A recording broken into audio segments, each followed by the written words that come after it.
kanya. Kaya naman, nagpapagod ko rin na ako bakit mo wala akong kapasidad para gawin yun. Nabago ko lagi noon na mag-negative ang lumalabas sa TV.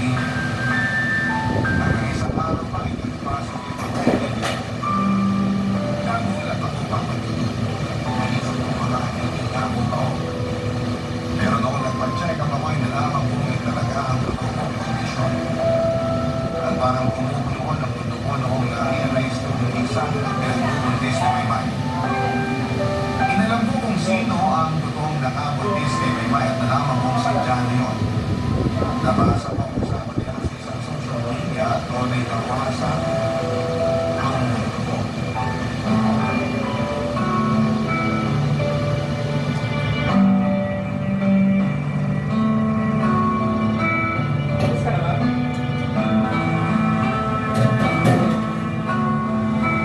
Peter, schedule ng check-up ko bukas ha. 9 AM yun. Agahan mong gumising.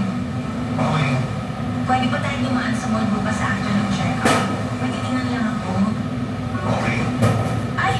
Next week na lang pala para sa akong sahod. Pwede rin namang bukas na lang din. Sorry ang gulo ko. Naisip ko kasi na malapit lang naman yung clinic sa mall. Pwede naman tayo para sana na ipago, di ba?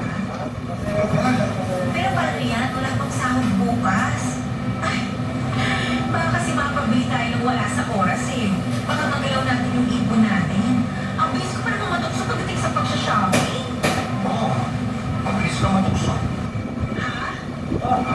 Anong sabi mo? Saan? Sabi mo mabilis ako matukso? Di ba ikaw nagsabi niya? Kumadali lang ako. Ganun ba? Sorry Alam mong babae nakakaloko ko siya, no? sinabi. Lalo mo babae na alam mo na ako. Oo. Nagiging extra sensitive kasi ako ngayon. Pero totoo talaga kapag buntis ka. Sabi nga rin nila. Parang may napapansin ako sa'yo. Ha? Ano napapansin? Parang wala kang ganang kausap ako. Hindi naman. Bilang na bilang ko yung mga salita ako ngayon. Hindi ka naman ganyan kapag okay ka. Oo, siguro. Kagigising mo lang, pagod ka na kaagad. Hindi ka pa nga lumalabas dito sa kwarto mula nung nagising ka. Kung di pa ako kumanin para kumuha ng lipo, hindi pa kita makikita. Kaya dapat lang ako kumalaw. Ikaw ko lang eh. Kaya mo na lang ako dito sa kwarto. Hindi naman kita pinagpagawa ng mag-stay dito sa kwarto. Naninibago lang kasi ako. Dati naman ayaw mo nagsistay ng matagal dito sa kwarto kasi naiinitan ka. Tsaka lahat ng kailangan mo nasa sala natin.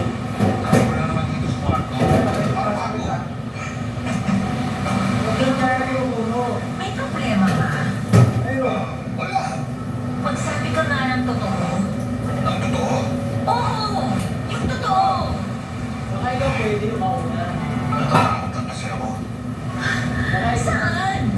Ano ako pala yan? Kasi pinsan mo yung nakakapit eh. Ayun. Ayun na naman. Ikaw talaga? Akala ko naman kung ano na. Ayun naman talaga. Okay lang ako. Huwag kang kabahan kasi baka mahawa ako sa'yo. Okay, go. Sige. Hindi na ako makabahan. Gusto mo ba dito ka na lang kumain sa kwarto? I-prepare ko lang para... Bakit?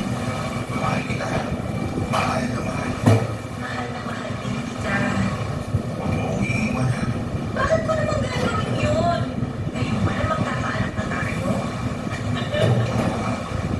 Kakahanap na tayo. Papagudod. Gusto ko na noong sabihin kay may pan. Alam ko na ang katotohanan. Pero noong tinignan niya ako at sinabi niya ang kapatid na mahal niya ako ay nanghina po ako. Ayoko ma-stress noon kasi makaka-apekto sa tinatali niya. Kahit na hindi ko man yun nakakay, nagpakita pa rin po ako ng concern dahil alam kong maka-apektuhan sa may bahay kung nagkatawa. Baka yun pa ako ginailan noon para mawala ang inaadala niya. Masama noon ang loob ko dahil pakiramdam ko ay tinatalitor ako ni may bahay. Hindi ko man magawang magaling sa kanya. Kaya masyado ko siyang mahal. Hindi ko rin naman siya masisisi kung nagpapagod siya sa iba dahil siguro naiinip na rin siya. Hindi ko naman siya maintindihan kung paano niya nahanip na gawin niya sa akin.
kwarto namin. Usap na sila. Diba?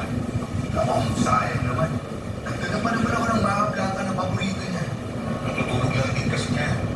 Sasabihin na niya yan. Masasanay din din sa buhay. Alam lang sa kaibigan niya. Ikaw, kumusta ka?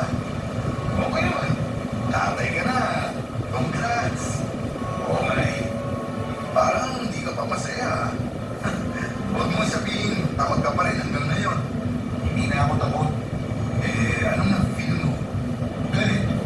Ha? Magagalit ako kapag di ka kumain na mag-iinom. Ang baby namin. Bakit naman ako hindi? Ang baby niyo ang bago ang paborito ngayon. Oo nga eh. Napapansin mo rin. Mahal mo na yata ang hinahanap ko. Kahit di ko makakakita eh. Mahal ko na agad. Ikaw talaga kapag nagsusunod mo. Siyempre, pamangkin ko yun eh. Paano na lang pag ko ba? Diba? Ikaw ang sumagot niya. Ikaw ang tatay eh. Ikaw ang sumagot. Ikaw ang totoong tatay. Ha? Congrats. Ano? Alam ko na. Alam mo, alin? Hindi ako tanga, Jano. Hindi kita maintindihan. Alam natin pareho kung anong sinasabi ko. Wala na ako sa sinasabi mo. Alam kong ikaw nakabuntis ni Maymay. Ano ba pinagsasabi mo dyan? Tumanong na ako rito. Sabihin niya nakiusap si Maymay. At dahil dyan ako agad ang pinagbintangan mo. Ako lang ba ang lalaki sa mundo na pwedeng makabuntis kay Maymay? Nabasa ko usapan niyo. Hindi mo alam kung gaano kahirap ang panggap na maging masaya. Hindi mo alam kung gaano kahirap itin yung bata hindi naman galing sa akin. Huwag mong idama yung bata. Wala siya alam dito. Sana naisip mo yung bago niyo ako niloko? Hindi ka namin niloko. Wala kaming relasyon ni Maymay. Kaya tapos sa ginawa niyo? Nakiusap sa akin si Maymay. Ramdam niya siguro na may problema sa'yo. Gusto na talaga ng magkaanak kaya siya lumapit sa akin. Naiinip na siya. At bumayin ka naman! Hindi mo walang naisip ang kalagayan ko! Magbisan tayo, Jano! Iniisip ko ang kalagayan ko kaya ako pumayag. Iyak nang iyak si Maymay noon. Nawawala na siya ng pag-asa na makakabuo pa kayo. Pinalakas ko ang loob niya. Sinabi ko na makakabuo rin kayo. Pero sabi niya, hopeless na raw eh. Ang sabi niya, baka ikong karaw niya kapag wala pa rin kayo nabuo. Sinabi niya yan? Oo. Paala ko, advice ang mabibigay ko sa kanya. Tulad ng ginawa ko sa'yo nung may problema kayo. Pero, iba yung naisip yung solusyon sa problema niya. Ang buntisin mo siya? Yun ang solusyon? Gusto ko na ako makatulong. At kaya ako naisip yung paraan. Hindi ko naman alam na bawag ka eh. Kung alam ko lang, nag-suggest na lang ako na magkapun kayo. Hindi ko lang alam eh. Alam ko lang talaga. Gusto ko sa'yo. Kung mapakiusapan mo kung layuan kayo, gagawin ko. Huwag lang kayong magkasira dahil sa akin. Huwag kang lumayo. Ha? Magpanggap ka hindi tayo nag-usap. Magpanggap ka na wala akong wala. Bakit? Hindi ko lang nakita nyo ng pasaya si Maymay. Ayaw ko wala yung tayo sa katotohanan. Kaya pakiusap ko sa'yo. Hindi mo na lang ito na pag-usapan natin. Paano ang anak namin? Anak na namin yun. Wala na yun. Akin na yun. Susubukan kong mahalin. Tanggapin. Pakiusap ko lang sa'yo. Huwag ka na magsalita ng kahit na ano kay Maymay. Parang maawa mo na. Ayoko malungkot siya. Ayoko wala sa sampuhin. Pero Peter, nakakawa mo na dyan. Ipagpapasalamat ko sa'yo. Magpapahid ka sa gusto ko. Alanganin ako ang si Jano sa mga sinabi ko patutulog. Pero napapayag ko rin siya talaga. Nakita niya kung paano ako noon ang hina habang nakikiusap sa kanya sa gusto kong mga mangyari. Tumupad naman siya sa usapan papadudod. Tatala kami noon na nagpanggap sa totoong nangyari sa buhay namin. Walang alam noon si Maymay sa napag-usapan namin ni Jano. At naniniwala naman ako noon na walang intensyon si Jano na sabihin kay Maymay ang katotohanan. Ako na ang nagsilbing ama ng anak nilang dalawa papadudod. Hindi ganoon kadaling mahalin ang nabuong bata ni Jano at Maymay. Ilang beses kong pinilit gawin yun pero hindi ko magawa. Sa tuwing kanong punoon ang sanggunian ay sumisipip ang dibdib ko sa hindi ko maintindihan dahilan. Ang sabi nila malaking kapayapaan daw sa buhay ang tulong ng sanggol sa buhay ko. Pero hindi nangyari sa amin dahil alam kong hindi hindi para sa akin ang sanggol na yon.